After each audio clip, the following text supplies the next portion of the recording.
A warm welcome to our partners, clients, and collaborators around the world as we enter the third quarter of 2024. Presently, global investors have developed an unwarranted confidence in the durability and resiliency of the U.S. economy.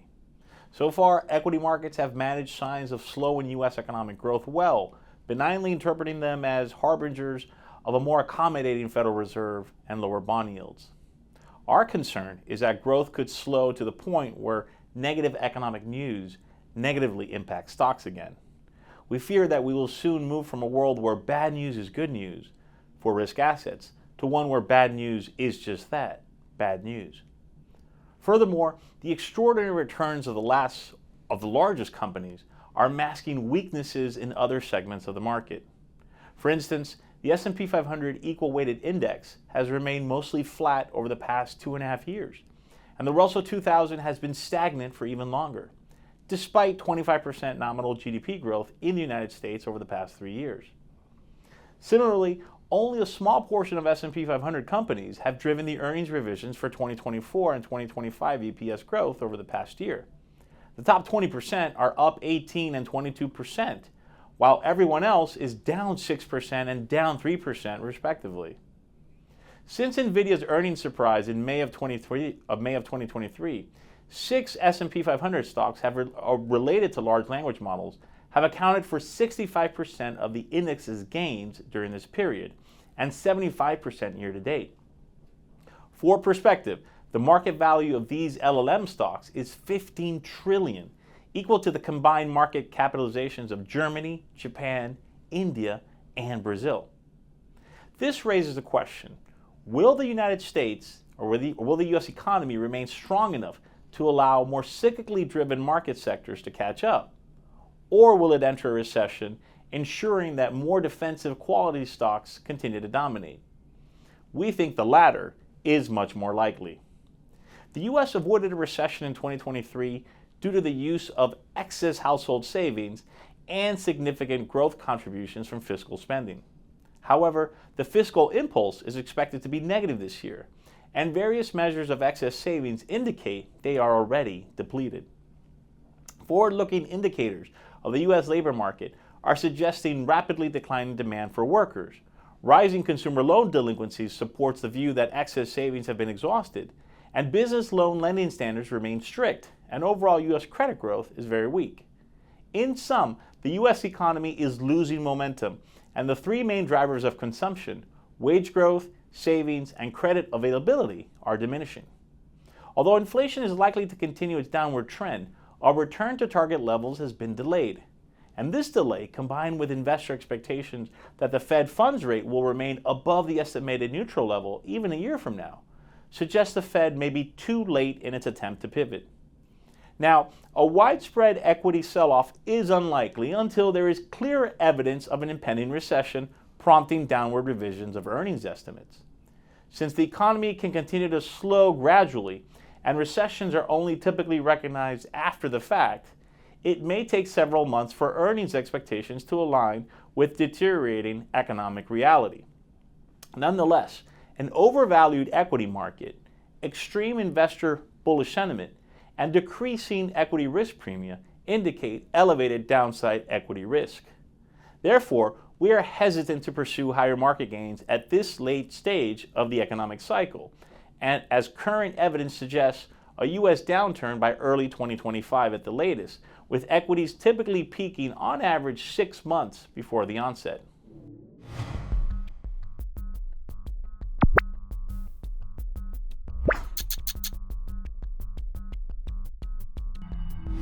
Surprisingly though, our Insigneo Forefront Recessionary Indicator has produced a lower recessionary reading over the next 6 months in the latest June update.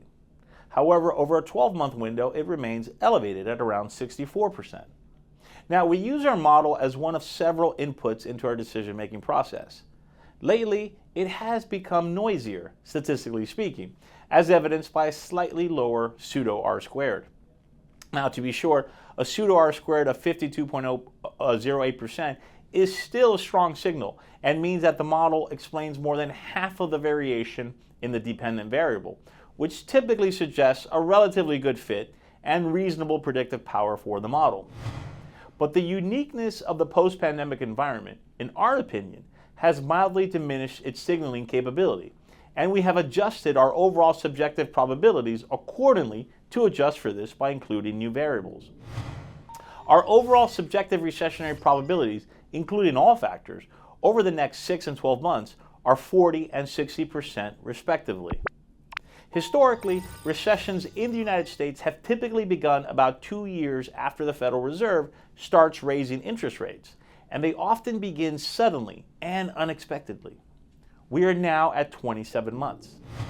And despite a current real GDP growth rate of 1.4%, this fact alone does not preclude a recession, as past data show a median GDP growth rate of 2.1% in the quarter before a recession begins.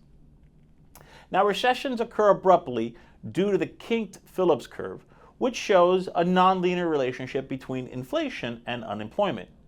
When unemployment is high, companies can hire without raising wages. But once employment is reached, hiring leads to higher wages and prices.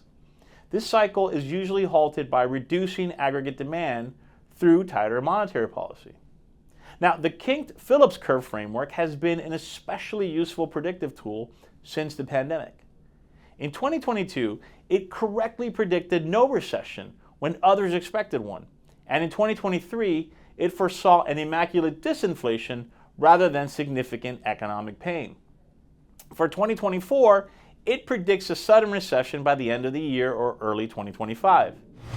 Now, because the labor supply curve was steep, we avoided a recession over the past 2 years. This led to lower wage growth and job openings when labor demand weakened. However, job openings have decreased significantly, and other labor market indicators also show softening. In addition, households no longer have significant excess savings. In fact, the Federal Reserve Bank of San Francisco, for example, estimates that they were extinguished earlier this year in the United States. Furthermore, borrowing against future income has become difficult with rising delinquency rates and tighter lending standards. In fact, personal interest payments as a percentage of disposable income are back to where they were in 2010, a year in which the unemployment rate averaged 9.6%. Credit cards, personal loans, and new car loans are also gapping higher. All this leads to reduced spending and higher unemployment, creating a negative feedback loop. Business investment is also expected to decline despite high stock market performance and enthusiasm over initiatives like AI investment and the CHIPS Act. Commercial construction starts are at a 12-year low, and weaker consumer demand will further reduce business expansion plans. Even potential Fed rate cuts might not prevent a recession due to concerns over a second wave of inflation and the effective tightening of monetary policy. Remember, the interest rates paid by households and businesses, not just the Fed funds rate, are crucial for the economy, and it takes a while for both hikes and cuts to percolate through the economy. Earlier, when discussing our overall recessionary probabilities, we mentioned that the odds of the U.S. succumbing to a recession were 40 and 60% over a 6 and 12-month timeline. The inverse, obviously, then, is that the no recession outcome currently stands at 60 and 40% over that same horizon. So it is not trivial, and there is a possible and credible path to a soft landing in the United States. However, it requires several favorable conditions, such as a balanced labor market, stabilized cyclical spending, benign loan delinquency rates, inflation back to target, and improved global growth. It is a narrow path. Indeed, global growth expectations outside the United States are rising, especially in Europe, where real wage growth has improved. European households, unlike their U.S. counterparts, have substantial excess savings left, indicating pent-up demand for durable goods. However, higher interest rates on consumer loans in Spain and Italy and tighter fiscal policy in Germany could weigh on spending. Now, we doubt the European growth story would survive a U.S. recession. In China, the economy is split between a weak property market on the one hand and a strong export sector on the other. While export growth has accelerated, domestic demand remains subdued due to a weak housing market. and we do not see any material improvement in the Chinese property market and believe that it will be a multi-year deleveraging cycle. Home prices are still high relative to rents, and a shrinking working age population will reduce demand for new homes. In sum, because the U.S. has been the largest driver of the global manufacturing cycle's stabilization, and the Chinese economy is unlikely to compensate for receding U.S. demand, we expect the U.S. recession to morph into a global recession eventually. Given our views, it is prudent to underweight equities now. Recent price increases have pushed equity valuations higher, and this suggests that stocks may be overpriced and vulnerable to a market correction, even if our base case is wrong and recession is avoided. With inflation above the Fed's target and the economy not broken, the market has been viewing poor economic data as a positive sign, expecting less aggressive monetary tightening. However, we are nearing a point where negative economic data will negatively impact risk assets. Increased recession risk generally benefits bonds, so we advise investors to move proceeds from equities into cash and high-quality, long-duration government bonds, such as U.S. Treasuries. As central banks raised policy rates to curb inflation, real bond yields surged, leading to declines in equity risk premium. Declining equity risk premium suggests that holding equity is becoming less attractive compared to bonds. Despite this, investor sentiment remains very bullish. High investor confidence combined with decreasing rewards for taking equity risks over bonds suggests increased downside risk for stocks. Within equity portfolios, we recommend a defensive tilt by overweighting consumer staples, healthcare, and utilities. We suggest underweighting consumer discretionary stocks, financials, and real estate, and downgrading energy, materials, and industrials if recession risks rise further. The technology sector presents a bit of a dilemma. Without the top 20 largest companies, the S&P 500 would be trading around 4,700, or about 15% lower than levels as of June 30th. For this trend to continue, these companies must keep revising estimates higher to maintain price momentum, which is challenging given the high consensus earnings growth forecast of 12% for the rest of this year and 14% for 2025. In other words, consensus estimates imply a double-digit growth rate despite a mature business cycle with slowing demand, peak margins, and diminishing buyback effects. While tech has performed well, it is time to look for opportunities elsewhere. Therefore, we would reduce our tech overweight down to neutral, assuming the sector will struggle if a weakening economy dampens sentiment towards highly valued AI stocks. Nevertheless, their market dominance should not be challenged in the near term, though eventually it will be. Of course, a recession would disproportionately harm smaller companies, many of which are highly cyclical and reliant on bank financing. However, small caps are trading at a significant discount already to large caps, limiting relative downside risks. And typically, U.S. stocks outperform during recessions. While we expect U.S. stocks to outperform during the upcoming global recession, we do think the margin of outperformance will likely be narrow because U.S. equities are expensive relative to non-U.S. stocks. In fixed income, we expect bond yields to drop cyclically before eventually resuming their structural uptrend once the recession has abated. We also advise underweighting corporate credit in fixed income portfolios. The U.S. default rate has risen to 5.3% from 1.2% in February 2022. Yet high yield spreads have decreased, suggesting that the current level of spreads is unsustainable. Future U.S. dollar strength will depend on global growth trajectories. The dollar tends to strengthen when global growth weakens, so it may appreciate if a global recession occurs later this year. However, the dollar is overvalued by 20% relative to its purchasing power parity exchange rate, so significant appreciation is unlikely. The Japanese yen would also function as a good hedge during a recession. If other central banks cut rates sharply, the interest rate differential with Japan will narrow, boosting the yen. Commodities are classic late cycle investments, with oil prices often peaking after a recession starts, magnifying economic downturns. Once a recession is apparent, though, commodity prices will react negatively. And while the cyclical demand outlook for industrial metals remains challenging, the structural picture is brighter due to the growing EV market, the renewable energy transition, and the proliferation of data centers. Now, gold prices typically fall when real interest rates rise and the dollar strengthens. Well, despite these factors, gold prices recently hit a record high. While emerging market central bank demand for gold has supported prices, with China's gold reserves increasing significantly from 1% in 2008 to 5% today.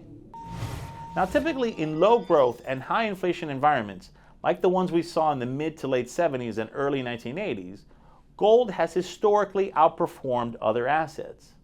Remember that treasury bills, bonds, and gold are all basically just competing forms of money. U.S. government bonds and bills returned zero during that period. The MSCI World Index returned 9.7% a year, and gold returned 48.6% a year. So by a wide margin, gold was the best performer. Now, before we move on to our other topics and themes this quarter, I want to address a question we often get here at Insigneo. How long will U.S. economic and market dominance last? In our view, U.S. economic dominance should continue, but this alone will not necessarily translate into sustained stock market outperformance. Remember, the U.S. economy has been the largest in the world since the 1870s and has consistently outperformed its peers in productivity and growth. In fact, in recent years, the U.S. is outpacing its developed market peers on both an absolute and relative basis. Now, while other regions like China and Europe have potential, they face significant challenges that will prevent them from overtaking the U.S. in economic dominance. Overall, no other major economic bloc has the advantages the U.S. does in terms of deep capital markets, an attractive immigration destination, elevated levels of R&D spending, and an entrepreneurial culture. The one significant shortcoming that could, in our view, upend U.S. economic dominance is the precarious state of American public finances. The federal debt to GDP ratio is at a peacetime high near 100% and will continue to climb on current projections. In fact, if left unchecked, it would approach 160% of GDP by 2050. If there is no fiscal consolidation through a combination of decreased spending, higher taxes, or accelerating economic growth, then the debt spiral would only end when investors are no longer willing to buy U.S. Treasuries at yields the economy can withstand. We think this outcome is unlikely in the near future for a few reasons, but three stand out as the U.S. is the undisputed global leader in each of them.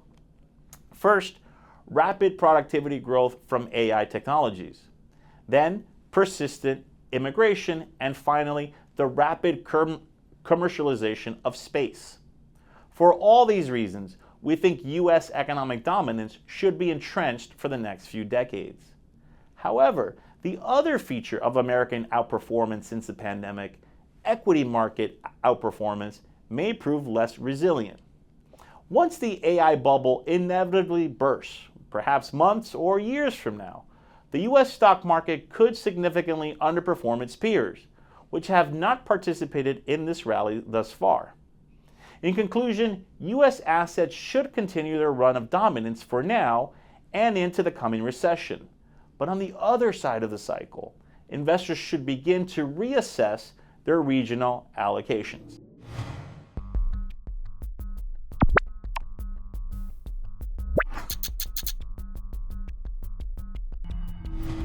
U.S. election risks and opportunities. So the U.S. presidential election, which is a significant event risk this year, has recently garnered increased attention. Unlike previous elections where the debate centered on which policies would benefit which assets, current outcomes appear more neutral on average, but with the potential for greater significant negative outcomes, meaning fatter left tail risk. A Biden win and a divided Congress, which is the most plausible scenario for incumbency at the moment, would likely result in policy continuity that would limit new disruptive policies. In contrast, a Trump victory could lead to major substantive changes in trade policy, foreign policy, regulatory policy, and fiscal and tax policy.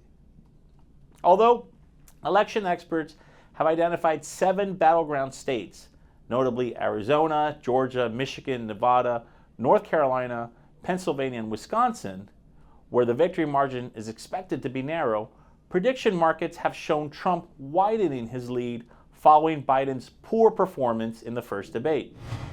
As of June 30th, in the wake of the now infamous first presidential debate, the probabilities hover around the following levels: Trump 57%, Biden 21%, Newsom 7%, Michelle Obama 6%, Kamala Harris 5%, and Robert F. Kennedy Jr. around 1%.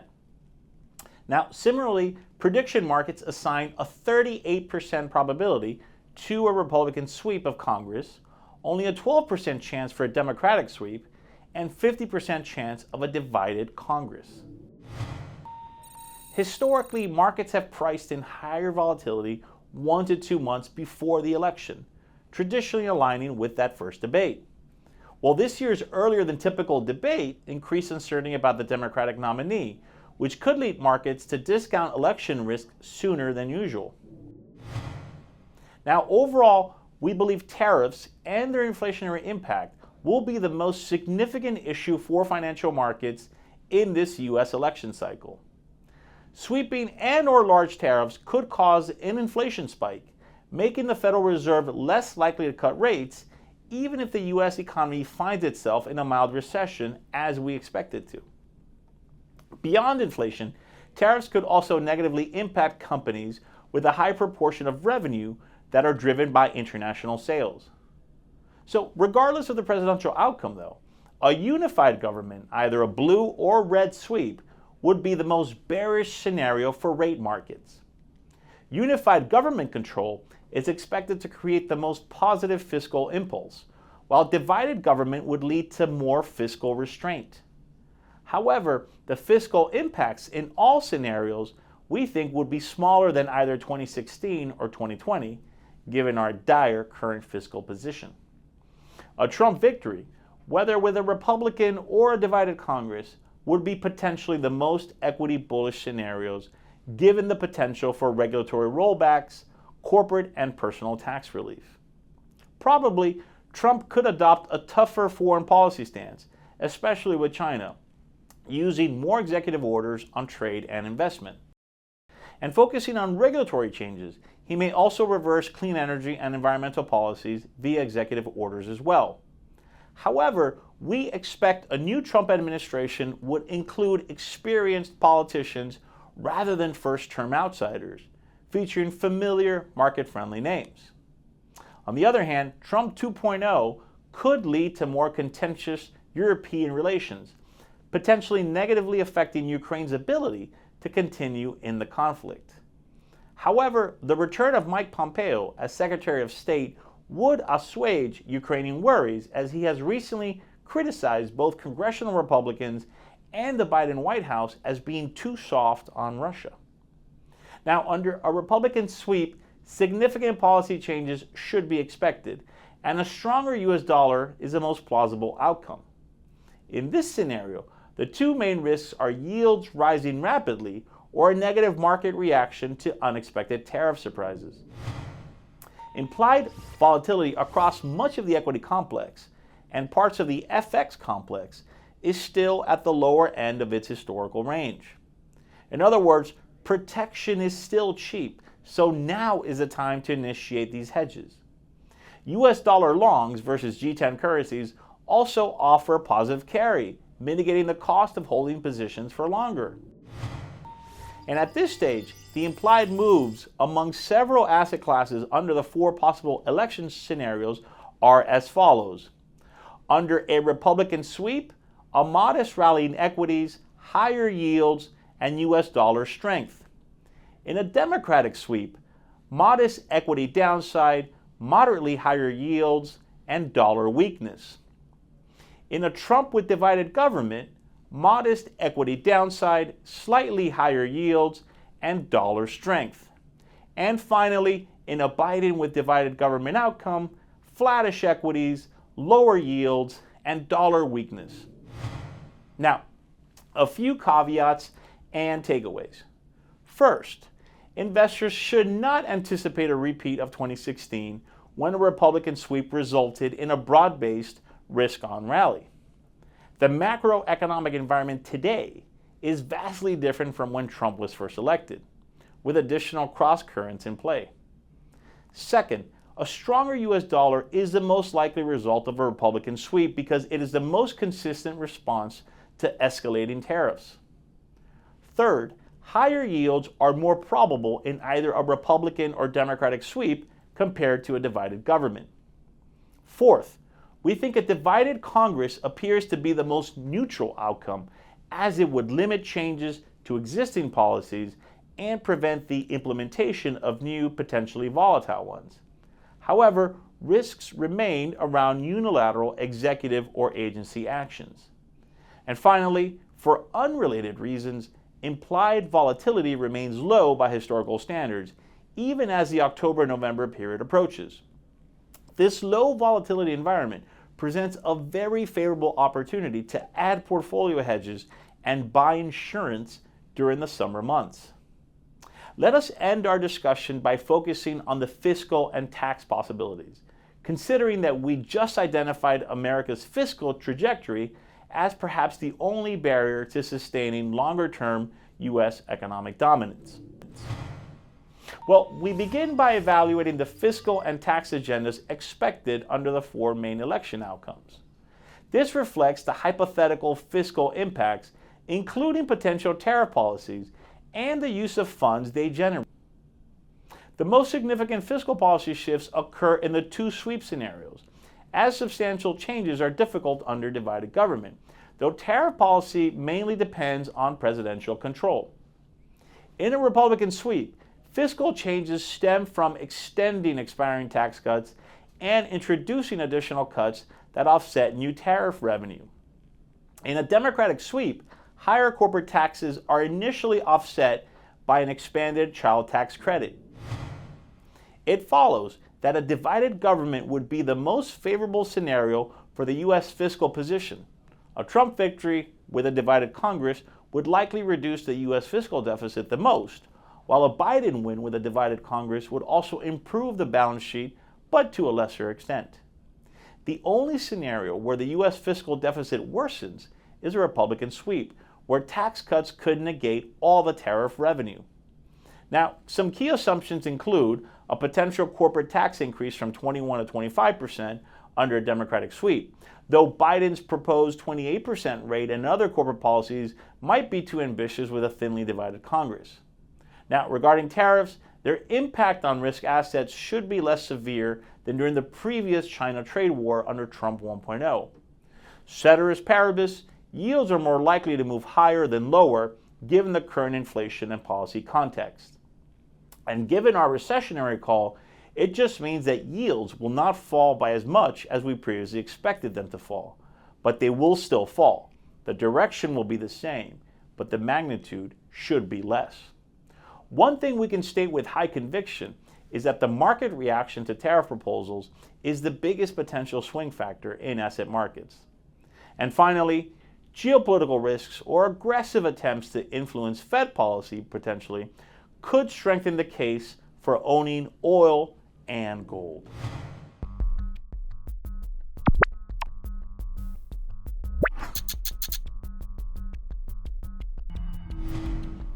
Private space investments, ready to launch. While everyone in private investments is focused on AI, investors should look to aerospace and space technology as an incredibly attractive alternative. In this sector, key positive factors include a growing market, alignment with future trends, innovation, interest from both the public and private sectors, and resilience to economic fluctuations, and compatibility with existing technologies. Enter the expanding space economic ecosystem.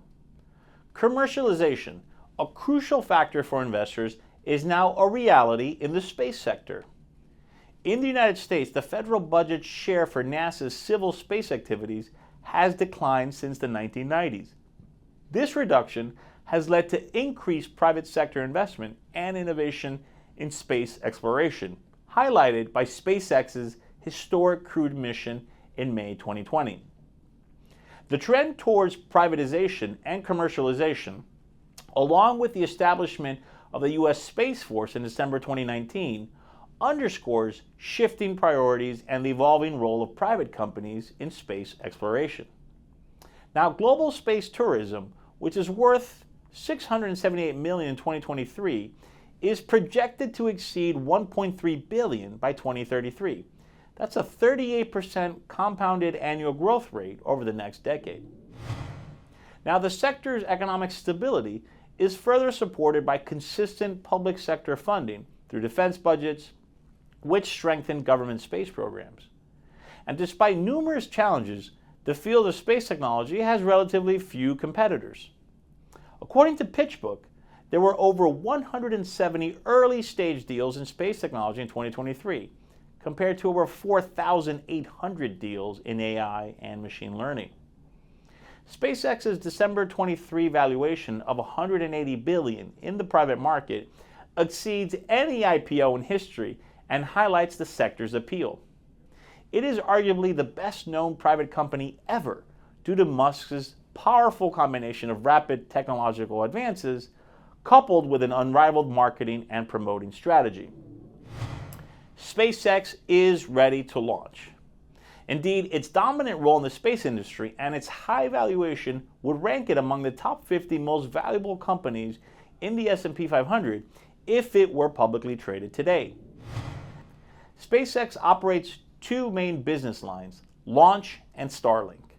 Now, the launch segment provides payload delivery to orbit at 5 to 10 times lower cost per ton than any other company or government agency in the world, including NASA. Starlink, though, has created the largest satellite network in the world, comprising about 60% of all operational satellites and offering connectivity to anyone, anywhere. Now, with around 90% of the Earth's surface currently without cell service and around 2.7 billion people still without internet access, there is a major market opportunity for SpaceX as it is developing a new internet modality that is becoming a critical component of global communications infrastructure. Now, here are some key highlights for SpaceX, which have been gleaned from Morgan Stanley's financial model of the company. For fiscal year 2024, it has revenues of approximately $13 billion. This is up 54% year over year. Starlink has roughly 2.6 million subscribers as of March 2024, and it is growing nearly 25,000 subscribers per week. The company turned a profit in the first quarter of 2023, and it launched nearly one rocket every 3 days last year. It is the only private launch contractor to send astronauts to the International Space Station, and it is a critical partner in NASA's Artemis mission to return astronauts to the moon for the first time since 1972. Morgan Stanley projects SpaceX's revenue to grow from around $13 billion this year to over $100 billion by 2035. And while SpaceX started with leading launch capabilities, Starlink is expected to be the primary driver of future growth and profitability. Now, when comparing SpaceX to other large companies with high expected revenue growth, SpaceX is valued higher than its peers, with a price-to-sales ratio of nearly 14 times compared to the average of 9 times. However, its projected compounded annual revenue growth rate of 43% over the next 2 years is the highest among its peers. SpaceX's valuation has remained strong in both primary and secondary markets, performing well alongside AI companies in recent funding rounds. Its current valuation surpasses companies like Intel, Uber, Pfizer, and Boeing. Over the past 2 decades, SpaceX's valuation has steadily increased through multiple equity offerings, growing from $27 million in 2002 to $180 billion in 2023. Elon Musk, who owns 42% of the company, has stated that no additional funding is needed for projects like Starship and Starlink, and SpaceX has not tapped primary markets since July 2022. It is supported by over 200 investors, including notable venture capital firms like Sequoia Capital and the Founders Fund, as well as major investors like Alphabet and Fidelity. Given that SpaceX is already a well-known investment opportunity that is priced on the higher end for similar companies, but offers superior growth prospects, we would urge investors to look for private opportunities among other private space and aerospace companies, particularly those that supply critical components for companies like SpaceX. It makes sense to buy the picks and shovels for the oncoming gold rush that is space.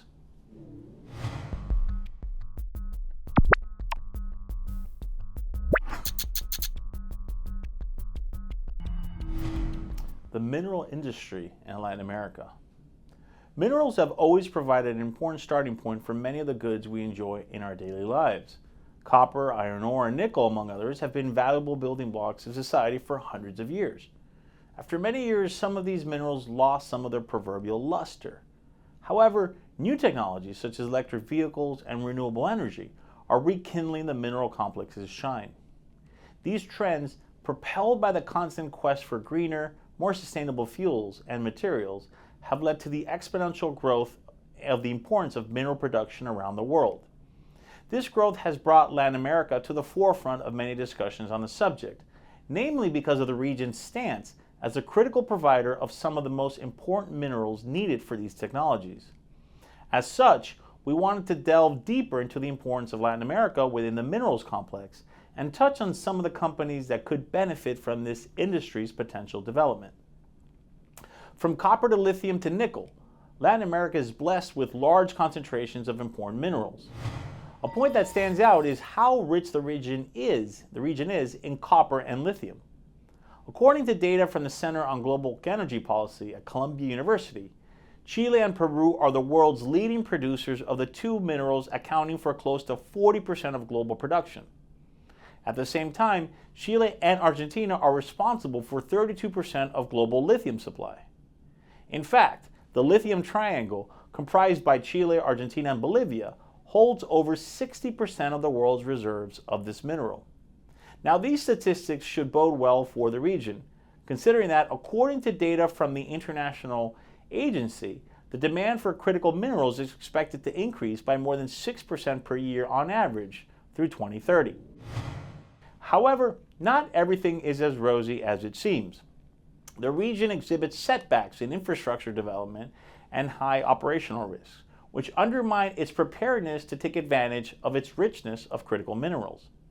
Furthermore, and even if Latin America is home to almost 3/4 of the world's reserves of lithium, more than 1/3 of the world's copper reserves, and nearly 1/5 of nickel and rare earth metals, its production capacity has decreased in recent years due to the lack of investments in mining projects.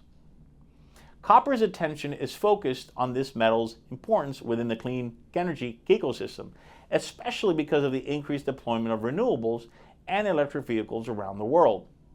The region is home to two of the main suppliers of copper, Chile and Peru, with the former producing 1/4 of the global supply, according to 2023 IEA figures.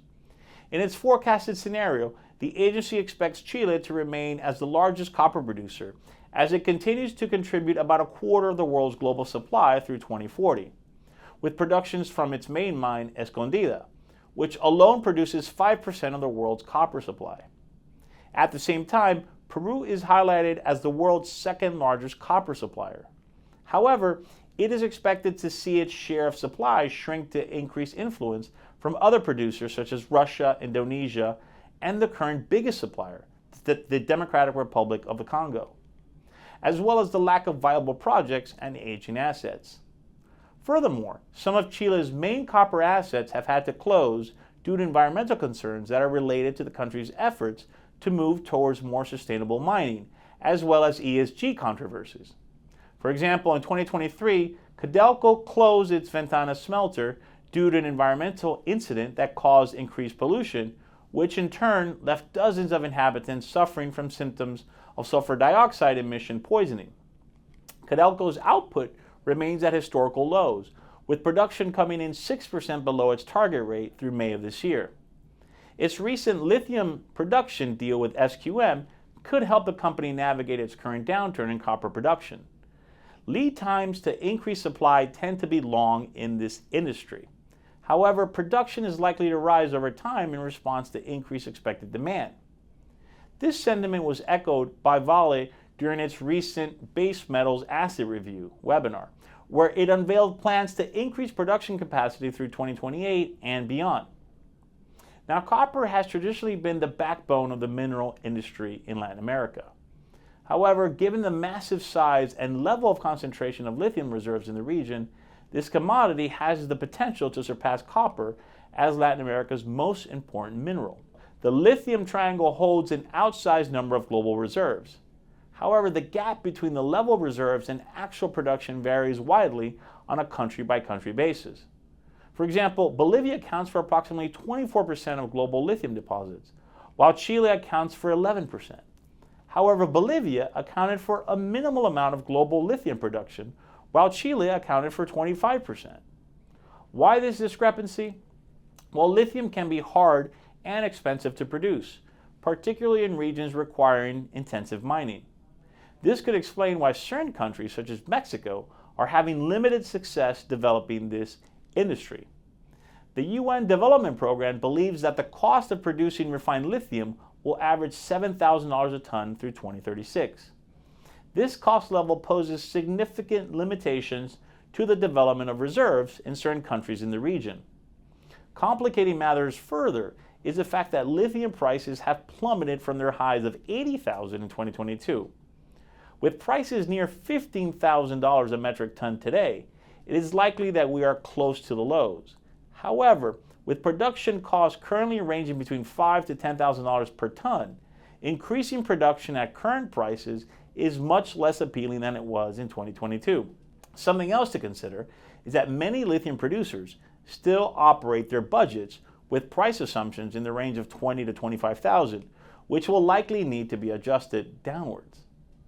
As a result, producers' cash flows could remain constrained in the short term. However, this may not be a bad outcome for the industry, as it would restrict the expansion of supply, likely setting a floor on the price of the commodity. Balancing production growth and cash flow preservation is going to be an important goal for lithium producers over the next few years. The demand for lithium also creates a high degree of uncertainty, since, as we know, it has grown slower than expected. Over the long term, we believe that a possible increase in demand, coupled with limited supply, could stabilize the lithium markets and push prices upward, something that could potentially benefit producers like SQM, Albemarle, and Lithium Americas. In the short term, however, volatility is likely to remain present in the lithium markets. Latin America also displays a relative investment and development gap when it comes to rare earths. These minerals are critical in the creation of products like high-end consumer like electronics, electric vehicles, and advanced weapon systems. A backdrop of tight environmental regulations that make accessing reserves a complicated task is not helping matters. However, taking into consideration the vast reserves that were discovered in the region between the states of Minas Gerais, Goiás, and Bahia, as well as its growing production and industrial capacity, Brazil could be well positioned to close the gap that China is expected to leave after 2025. Unfortunately, the country has seen its rare earths output decrease due to lack of continuous investment. As of the end of 2023, China was responsible for close to 70% of rare earth production. In stark contrast, Brazil was responsible for a mere 0.02% of global production, an insignificant amount compared to Chinese production. However, Brazil's reserves are about only a quarter the size of China's reserves, highlighting the potential production growth inherent in the former country. Policies that would encourage investments in the mining and production of these minerals would go a long way in closing this gap. Another important mineral in the region is nickel. As with rare earths, Brazil is also a relevant player when it comes to this metal. In fact, the country's Mining Institute estimates that Brazil could receive investments of as much as $4.4 billion over the next 4 years. If we take into consideration the rising demand for nickel, in response to the need to build more efficient batteries, together with the observed increase in the price of the metal, Brazil's growing nickel output should bode well for the country's growing position as a meaningful supplier. In fact, according to estimates from the IEA, Brazil is poised to gain market share from the top three main nickel producers in the globe, eroding their combined market share from 90% down to 81% by 2040. Latin America is blessed with a vast treasure trove of mineral resources. If leaders in the region adopt policies that will create a benign environment for producers, the region could be poised to be a meaningful beneficiary of the increased long-term demand for its products. Finding a balance between business and government will be key.